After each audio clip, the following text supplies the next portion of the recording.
அது வந்து இது வந்து அந்த தமிழ் புக்ல கிடைச்ச அந்த புக்கு எல்லா புக்கையும் கட் பண்ணி எல்லாத்தையும் எடுத்து ஒட்டி நான் வந்து ரெடி பண்ணேன். அது நான் சும்மா தான் பண்ணேன். இது வந்துட்டு வந்து 100 out of 100 அதாவது 50 எடுத்தேன். 50 out of 50 and 100 out of 100 அதனால வந்து அதுக்கேற்றதான ஓகே எடுத்துருக்கோம். தென் வந்து ஒரு கடலை கிடச்சிச்சு. அந்த கடலையில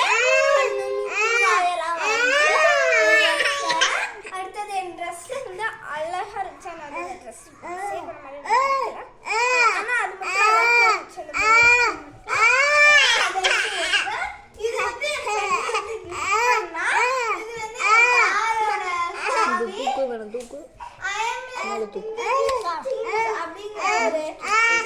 தம்பியோட